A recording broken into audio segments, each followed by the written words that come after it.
Assalamualaikum warahmatullahi wabarakatuh. Bismillah walhamdulillah wala haula wala quwwata illa billah. Asyhadu an la ilaha illallah wahdahu la syarikalah wa asyhadu anna Muhammadan abduhu wa rasuluh. Allahumma salli ala Muhammad wa ala ali Muhammad amma ba'd.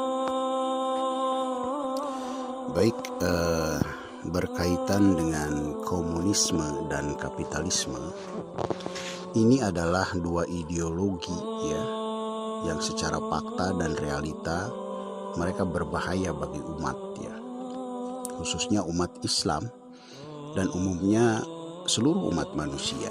Kenapa? Karena dua ideologi ini pada akhirnya mereka itu akan menghancurkan, destruktif ya, dan menyengsarakan.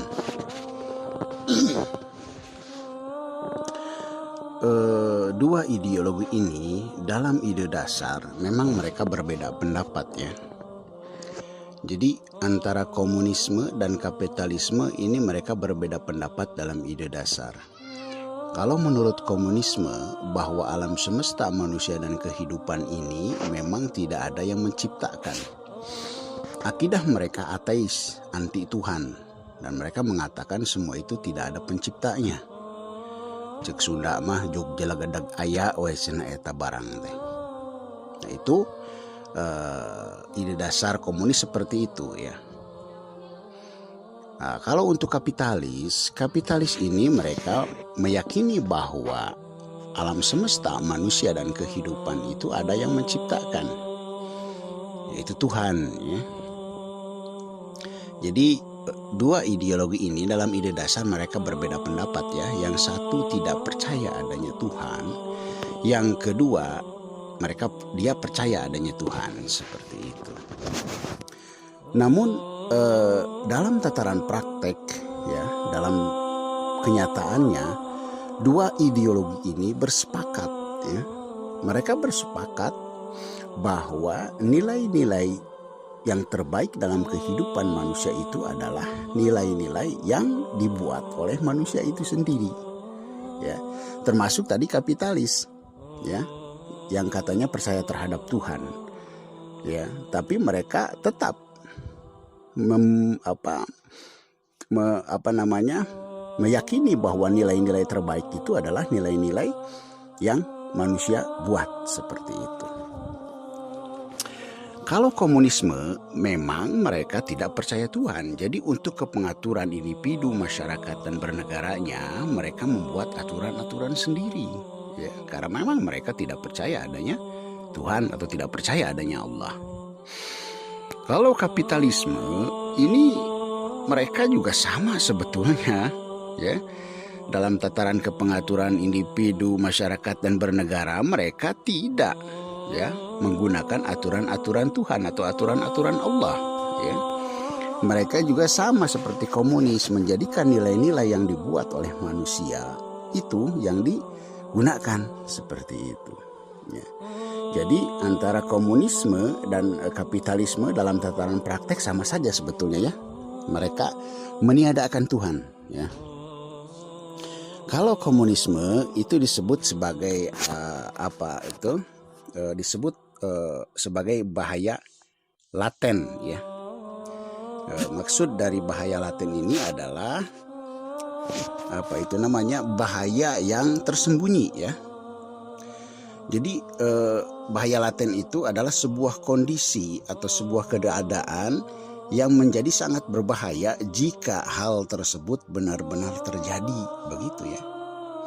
Karena ketika itu terjadi dapat merusak konsep dan keseluruhan nilai-nilai yang ada dalam bermasyarakat atau bernegara. Contohnya pengertian bahaya laten komunis itu adalah jika komunis memang benar-benar eksis nih ya, dan terjadi, maka keadaan tersebut itu akan berdampak buruk ya bagi umat, terkhusus untuk umat Islam ya, dan akan berakibatkan rusaknya tatanan, konsep dan nilai-nilai sebuah bangsa dan negara. Itu ketika komunisme memang eksis ya. Dan sekarang kan lagi aktual ya, bahwa kemunculan komunis ini sedang ramai di negeri kita. Kita umat Islam harus bersatu padu mencegah dan membungkam bangkitnya kembali komunisme di negeri ini.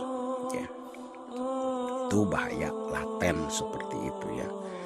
Namun kita juga tidak boleh lupa bahwa ada bahaya yang aktual ya.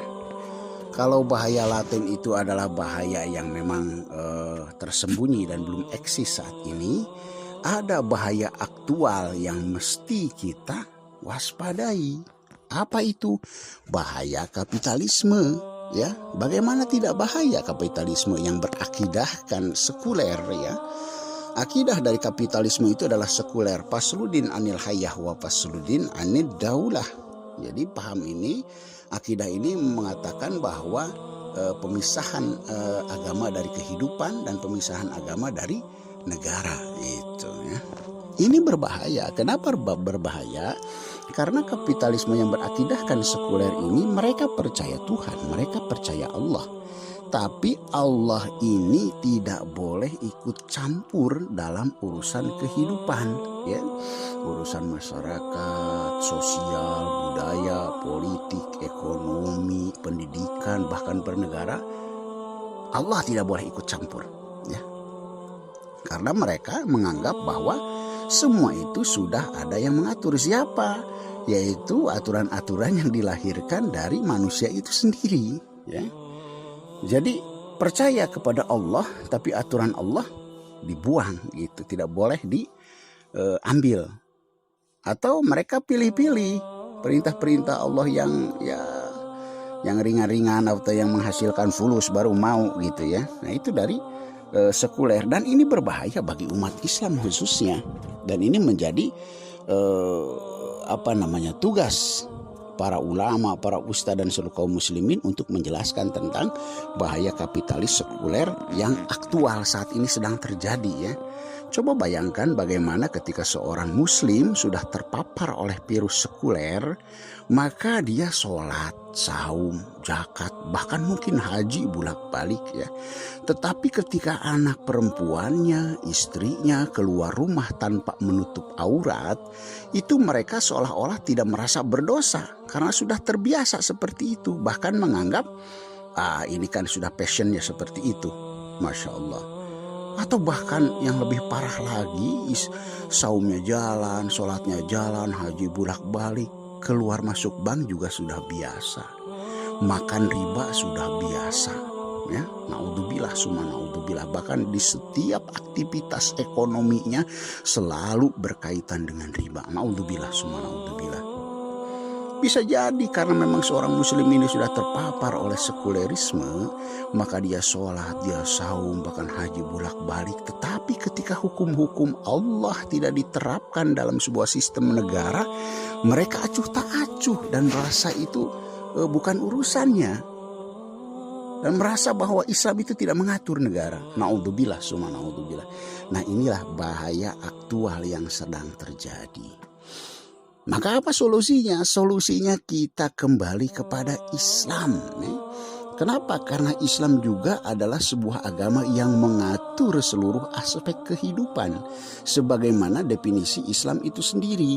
Ya, Al-Islamu huwa dinul ladzi anjalallahu ala Muhammadin sallallahu alaihi wasallam li tanzimi alaqatil insani bi khaliqihi wa bi nafsihi wa bi ghairihi min banil insan. Ya, bahwa Islam itu adalah sebuah agama yang diturunkan oleh Allah Subhanahu wa taala kepada Nabi Muhammad sallallahu alaihi wasallam li tanzimi, untuk mengatur ya, li tandimi ala qatil insani bi khaliqihi, untuk mengatur urusan manusia itu dengan Tuhannya, mengatur urusan makhluk itu dengan Allah gitu. Nah ini dalam bab-bagan ibadah ya, dalam bab-bagan ibadah dan akidah. Wa bi nafsihi, juga Islam mengatur hubungan manusia itu dengan dirinya sendiri ya. Bagaimana Islam mengatur masalah makanan, minuman, cara berpakaian, menutup aurat ya, berakhlakul karimah dan sebagainya. Yang selanjutnya litandimi bi ghairihil min banil insan ya, insan, bahwa Islam juga mengatur hubungan manusia itu dengan manusia lainnya. Bagaimana hubungan dengan orang tuanya, dengan tetangganya, dengan masyarakatnya, sosialnya, budayanya, politiknya, ekonominya, bahkan bernegaranya. Islam mengatur itu semua, ya.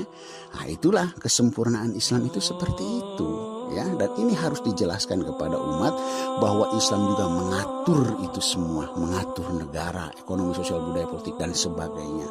Sebagaimana dalam keterangan disebutkan bahwa al-Islamu ya'lu wa la yu'la alaih, bahwa Islam itu tinggi dan tidak ada yang melebihinya. Subhanallah, ya. Komunis berbahaya bagi umat. Kapitalis juga bahaya nyata yang sedang terjadi saat ini, yang mesti dijelaskan kepada umat. Solusinya apa? Kembali kepada Islam, karena Islam juga itu adalah akidah. Islam juga adalah akidah akliyah, dia sebagai akidah ruhiyah, dia juga sebagai akidah siyasah, ya. Wallahu a'lam bishawab. Assalamualaikum warahmatullahi wabarakatuh.